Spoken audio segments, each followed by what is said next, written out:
Bismillahirrahmanirrahim. Assalamualaikum warahmatullahi wabarakatuh. Alhamdulillah, salatu wassalamu ala rasulillah wa ala alihi wa ashabihi wa man tabi'ahum bi ihsan ila yaumiddin, amma ba'd. Alhamdulillah, kita bersyukur kepada Allah Subhanahu wa taala. Kita berselawat atas Rasulullah Muhammad sallallahu alaihi wasallam. Allahumma salli ala Muhammad wa ala ali Muhammad.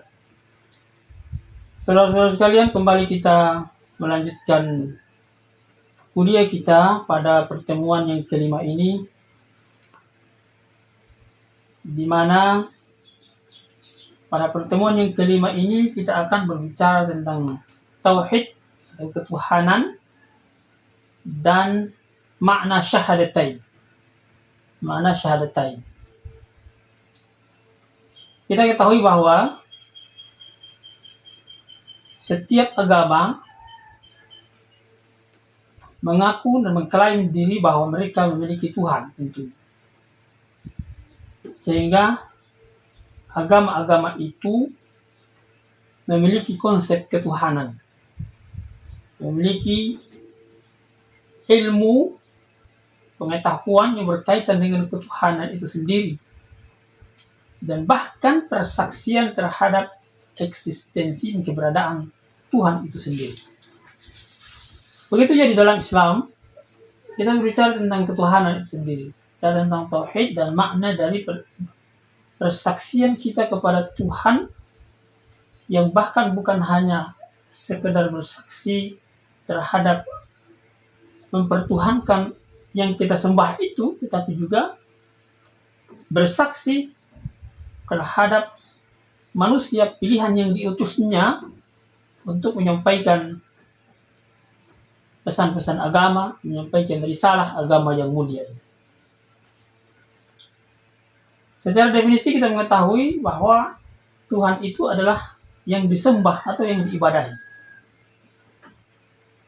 Sehingga apa saja yang kita sembah, apa saja yang kita ibadahi atau kita beribadah kepadanya, kita menyembah kepadanya, itulah Tuhan. Itulah Tuhan.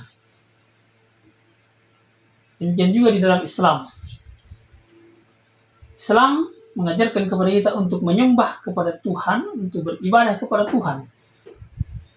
Bahkan tujuan penciptaan manusia itu adalah untuk beribadah, dan untuk beribadah kepada Tuhan.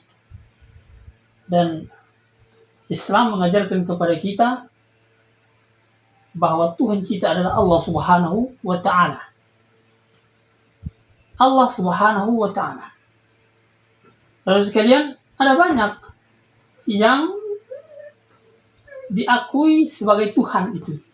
Agama-agama yang lain selain Islam mengakui ada Tuhan yang mereka sembah pula. Ada agama yang menyembah patung, ada agama yang menyembah api, ada agama yang menyembah sapi bahkan.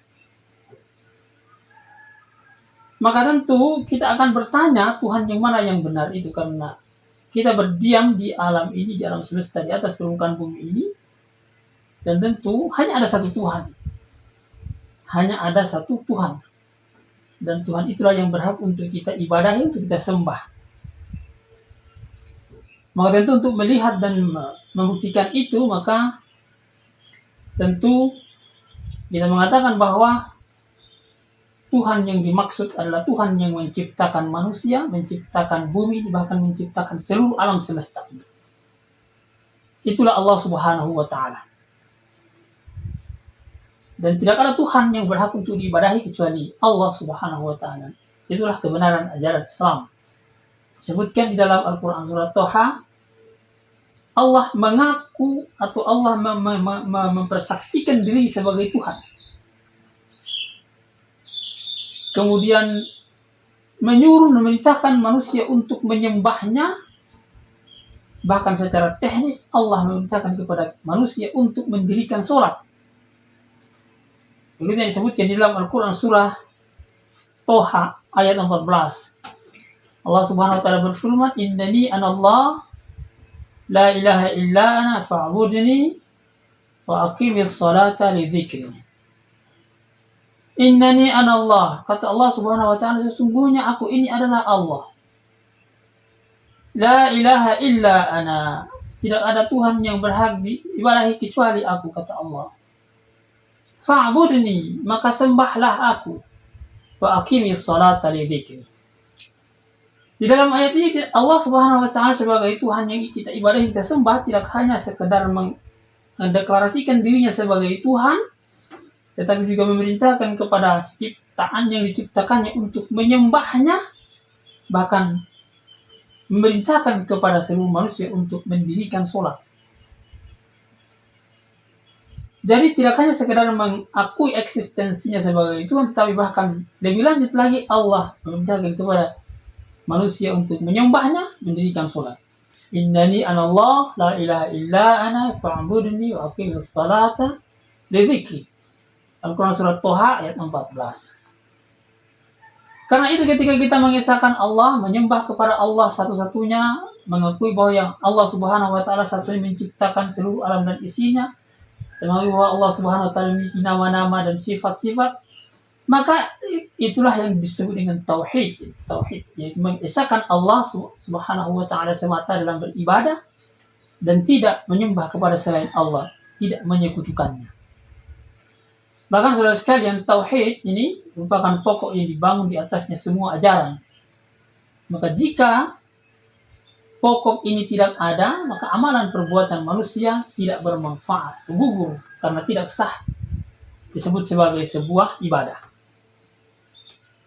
Itulah tauhid. Karena itu secara umum kita berbicara tentang 3 jenis tauhid yang dijelaskan oleh para ulama, yaitu tauhid rububiyah, kemudian tauhid asma wa sifat, tauhid uluhiyah. Tauhid rububiyah yaitu menyatakan bahwa tidak ada Tuhan penguasa seluruh alam kecuali Allah yang menciptakan dan yang memberikan rezeki. Tauhid rububiyah ini mengakui keesaan Allah dalam perbuatan Allah Subhanahu wa taala, memberikan rezeki kepada hambanya, menciptakan alam semesta, menciptakan manusia, menurunkan hujan. Itulah tauhid rububiyah. Mengesahkan Allah Subhanahu wa taala dalam perbuatannya. Dan ketahuilah bahwa orang-orang musyrik juga mengaku bahwa yang menciptakan alam ini, yang menciptakan manusia, yang menurunkan hujan itu adalah Allah. Allah. Dalam tauhid ini orang-orang musyrik itu tidak ada masalah. Tetapi nanti sebentar kita lihat dalam tauhid uluhiyah. Jadi tauhid rububiyah adalah tauhid mengesahkan Allah Subhanahu wa taala dalam ciptaannya, dalam perbuatannya. Begitu disebutkan dalam Al-Qur'an, Allah Subhanahu wa taala menjelaskan, "Wala in sa'altahum man khalaqas samawati wal arda wa sakhkhara asy-syamsa wal qamar ayaquluna Allah fa anna yufakun." Sungguh jika kamu tanyakan kepada mereka orang musyrik, siapakah yang menjadikan langit dan bumi? Siapa yang menciptakan langit dan bumi, yang menundukkan matahari dan bulan? Maka mereka akan mengatakan la yaquluna Allah. Mereka akan menjawab Allah. Allah Subhanahu wa taala. Dan semua orang ketika kita tanya siapa yang menciptakan, maka mereka akan mengatakan Tuhan. Mereka akan mengatakan Allah Subhanahu wa taala. Itulah tauhid rububiyah. Yang kedua adalah tauhid asma wa sifat. Tauhid asma wa sifat, yaitu beriman kepada Allah Subhanahu wa taala, bahwa Allah Subhanahu wa taala memiliki nama-nama dan sifat-sifat yang diberikan olehnya sendiri, oleh Allah Subhanahu wa taala sendiri, yang nama-nama dan sifat-sifat itu tidak semisal dengan ciptaannya,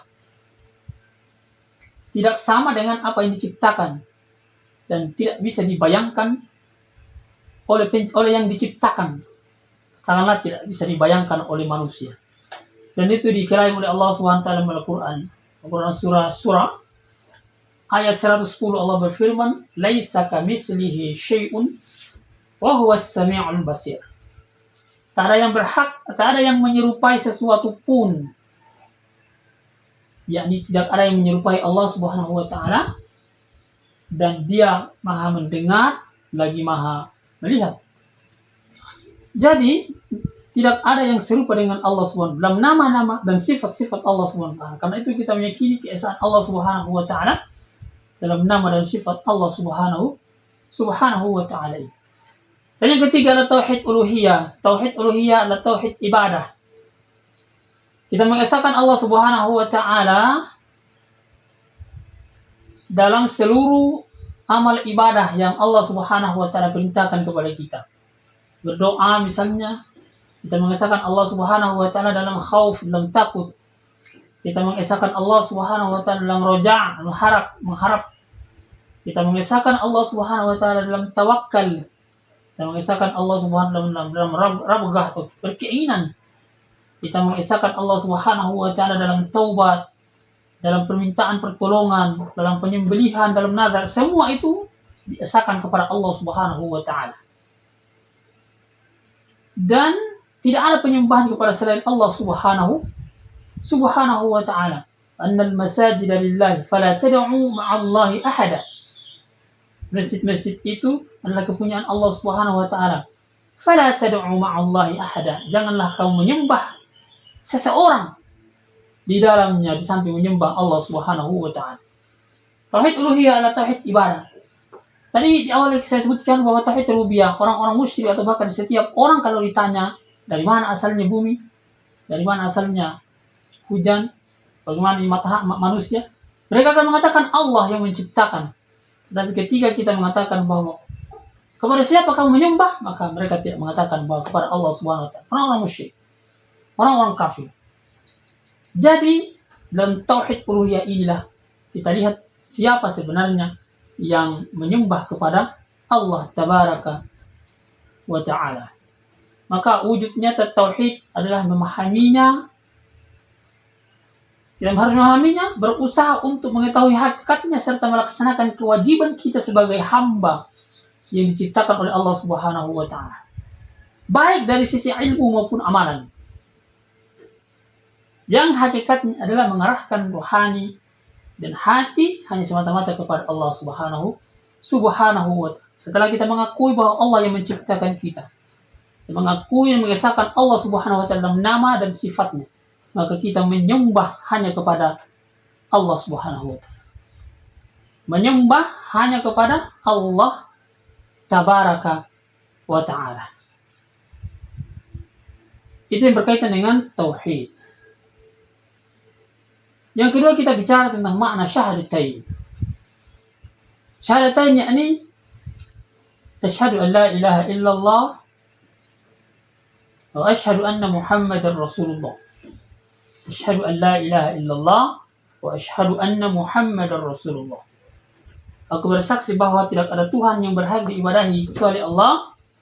Aku bersaksi bahwa Muhammad adalah hamba dan utusan Allah Subhanahu wa taala. Yang pertama adalah makna la ilaha illallah. La ilaha illallah terdiri dari dua kata dalam bahasa Arab, yaitu la, kemudian ilaha, kemudian illa, dan Allah. La berarti tidak ada atau tiada. Ilaha berarti Tuhan. Illa berarti kecuali. Allah berarti Allah SWT. Karena itu makna dari la ilaha illallah ini adalah la ma'buda bihaqqin illallah. La ma'buda bihaqqin illallah. Tidak ada Tuhan yang berhak disembah secara benar kecuali Allah. Tidak ada Tuhan yang berhak disembah secara benar kecuali Allah Subhanahu. Tidak ada yang disembah di langit dan di bumi kecuali hanya kepada Allah Subhanahu wa taala semata. Karena itu sesuatu yang disembah dengan batil itu banyak. Tadi kita menyebutkan banyak agama yang mengaku ada Tuhannya, lalu kemudian mereka menyembahnya dan beribadah kepadanya. Tetapi yang disembah secara benar itu hanyalah satu, yakni Allah Subhanahu wa taala. Dzalika bi anna Allah huwal haqqu wa anna ma yad'una min dunihi huwal batil wa anna Allah huwal alimul kabir. Kata Allah Subhanahu wa taala, kuasa Allah yang demikian itu adalah karena sesungguhnya Allah dialah Tuhan yang hak, dan sesungguhnya apa saja yang mereka seru selain Allah itulah yang batil. Dan sesungguhnya Allah dialah yang maha tinggi lagi maha besar. Ini disebutkan oleh Al-Quran surah Al-Hajj ayat 62. Karena itu orang yang mengucapkan la ilaha illallah, yakininya sebagai sebuah kebenaran datang dari Allah, dan implementasikan nilai-nilai itu dalam kehidupan sehari-hari, dan menyembah hanya kepada Allah Subhanahu wa taala, maka kata Rasulullah sallallahu alaihi wasallam hadisnya akan diharamkan baginya neraka. Innallaha harrama 'alan nar man qala la ilaha illallah yabtaghi bidzalika wajha Allah. Sesungguhnya Allah mengharamkan neraka bagi siapa yang menyatakan la ilaha illallah. Sungguh Allah mengharamkan neraka bagi siapa yang menyatakan la ilaha illallah. Dan jika itu dilakukan semata-mata mencari keridhaan Allah Subhanahu wa taala. Sehingga untuk bisa sampai kepada hakikat dari la ilaha illallah, memahami dengan baik apa itu la ilaha illallah, maka ada rukun-rukunnya, ada syarat-syaratnya. Baik, di antara rukun la ilaha illallah adalah memiliki dua rukun. Yang pertama disebutkan peniadaan atau nafi, yakni dalam kalimat la ilaha, meniadakan ilah yang lain, menafikan Tuhan-Tuhan yang lain, peniadaan nafi dalam kalimat la ilaha, dan menetapkan isbat, menetapkan bahwa Allah Subhanahu wa taala lah Tuhan kita. Jadi an-nafyu wal isbat, meniadakan Tuhan-Tuhan yang lain lalu menetapkan Allah Subhanahu wa taala sebagai Tuhan kita. Maka la ilaha berarti menyediakan Tuhan selain Allah, dan illallah berarti menetapkan bahwa sifat ketuhanan hanya milik Allah semata dan tidak ada sekutu baginya. Karena itu sekali lagi saya menyatakan tadi bahwa untuk bisa sampai kepada hakikat, kepada syarat, kepada keutamaan itu ada syarat-syaratnya. Yang pertama adalah berilmu. Tentu kita harus memiliki ilmu tentang Allah Subhanahu wa taala. Sebutkan oleh Allah Subhanahu dalam Al-Quran surah Muhammad ayat 11. Fa'lam annahu la ilaha illallah. Maka ketahuilah bahwa sesungguhnya tidak ada Tuhan yang hak melainkan Allah. Tidak ada Tuhan yang berhak untuk diibadahi kecuali Allah Subhanahu. Maka ketahuilah fa'lam. Maka kata-kata fa'lam adalah kata perintah dari Allah Subhanahu untuk berilmu tentang Allah Subhanahu wa taala. Syarat yang pertama adalah berilmu. Yang kedua al-yakin. Yakin. Kita yakin bahwa Allah Subhanahu wa taala adalah Tuhan kita. Allah Subhanahu wa taala adalah Rabb kita. Allah Subhanahu wa taala adalah ilah. Tidak ada ilah-ilah yang lain kecuali hanya Allah Subhanahu wa taala. Keyakinan itu harus terpatri, menancap jauh di dalam dada-dada kita, dalam fikiran kita, di dalam amal perbuatan kita. Begitu disebutkan oleh Allah Subhanahu wa taala, innamal mu'minun alladzina amanu billah wa rasulihi tsumma lam yartabu. Sesungguhnya orang-orang yang beriman hanyalah orang-orang yang beriman kepada Allah dan Rasulnya, kemudian tidak ragu-ragu. Lam yartabu, tidak ada keraguan di dalamnya, yaitu keyakinan, yaitu al-yakin. Maka kepada Allah Subhanahu wa taala kita harus memiliki keyakinan yang kokoh. Kemudian yang ketiga adalah al-inqiyad, yaitu tunduk. Setelah kita berilmu tentang Allah SWT, kita yakin bahwa Allah SWT kita harus tunduk kepada Allah Subhanahu wa taala. Berserah diri hanya kepada Allah Subhanahu wa taala. Tunduk atas apa yang diajarkan dalam kalimat ikhlas, yang menyerahkan dan merendahkan diri serta tidak membantah terhadap hukum-hukum Allah Subhanahu wa taala. Wa anibu ila rabbikum wa aslimu lah. Kembalilah kamu kepada Tuhanmu, kepada Allah Subhanahu wa taala. Wa aslimu lah, dan berserah dirilah kepadanya Subhanahu wa taala. Yang keempat adalah as-sidq, yaitu jujur. Jujur yakni kita harus jujur dengan keimanan kita kepada Allah. Kita harus jujur dengan akidah kita.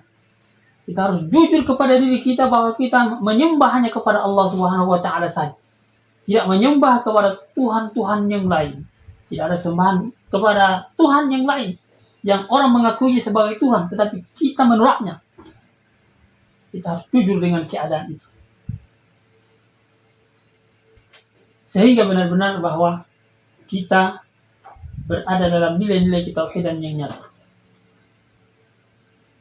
Yang kelima adalah al-ikhlas. Ini adalah satu yang sangat penting. Semua ibadah kita harus ikhlas. Ikhlas yakni sesuai dengan petunjuk dari Allah Subhanahu wa taala dan Rasulnya, dan ditujukan hanya semata-mata kepada Allah Subhanahu wa taala, karena semua ini hanyalah kepunyaan Allah Subhanahu wa taala. Ikhlas yakni menyembah kepada Allah Subhanahu wa taala dengan kemurnian dan ketaatan. Kemurnian ketaatan, tak ada campur tangan, campuran dari bentuk-bentuk ketaatan kepada selain Allah Subhanahu wa taala. Allah berfirman dalam Quran surah Zumar ayat 3. Az-Zumar ayat 3, "Ala lillahi din khalis." Ala lillahi dinul khalis. Ingatlah, hanya kepunyaan Allah agama yang bersih. Bersih dari kesyirikan. Begitu dalam Al-Quran surah Al-Bayyinah ayat 5. "Wa ma umiru illa liya'budullaha mukhlishina lahuddin." Padahal mereka tidak disuruh kecuali supaya menyembah Allah dengan memurnikan ketaatan kepadanya Subhanahu wa taala dalam menjalankan agama dengan lurus. Jadi, ikhlas adalah di antara syarat la ilaha illallah. Berikutnya yang keenam adalah al-mahabbah. Mahabbah yakni cinta. Dan ini adalah sesuatu yang juga sangat penting dalam syahadat la ilaha illallah, bahwa kita harus mencintai Allah Subhanahu wa taala. Kita harus mencintai ciptaan Allah Subhanahu wa taala, kita harus mencintai manusia utusan Allah Subhanahu wa taala. Bahkan Allah Subhanahu wa taala menyampaikan kepada Rasulullah Muhammad sallallahu alaihi wasallam untuk mengatakan kepada manusia, "Wahai manusia, kalau kalian mencintai aku, maka cintailah Allah Subhanahu wa taala. Jika kalian benar-benar mencintai Allah," kata Rasulullah, "maka cintai pula lah aku." Qul in kuntum tuhibbunallah fattabi'uni yuhibbukumullah wa yaghfir lakum dzunubakum. Qul in kuntum tuhibbunallah. Katakanlah, jika kamu benar-benar mencintai Allah, fattabi'uni, ikutilah aku. Yuhibbukumullah wa yaghfir lakum dzunubakum. Allah akan mengasihi kalian. Allah akan mengasihi dan mengampuni dosa-dosa kalian. Sungguh Allah Subhanahu wa taala adalah Maha Pengampun lagi Maha Penyayang. Saudara sekalian, para mahasiswa, itulah syarat la ilaha illallah. Baik. Yang kedua dalam pembahasan kita ini adalah makna syahadat Muhammad Rasulullah.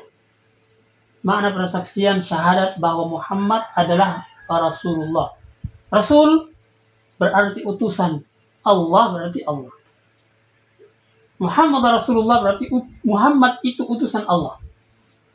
Ketika kita bersaksi asyhadu anna Muhammadar Rasulullah, bersaksi bahwa Muhammad adalah hamba dan utusan Allah, berarti kita saat menyaksikan, meyakini dengan seyakin-yakinnya dengan kebenaran-kebenaran yang pasti bahwa Nabi Muhammad sallallahu alaihi wasallam itu adalah hamba Allah Subhanahu wa taala, adalah manusia yang dipilih oleh Allah Subhanahu wa taala untuk diutus ke atas permukaan bumi ini dalam rangka menyampaikan risalah Allah Subhanahu wa taala, menyampaikan agama yang mulia ini. Untuk fakat utusan adalah manusia pilihan yang diberikan amanah untuk menyampaikan sesuatu yang penting demi kemaslahatan bersama.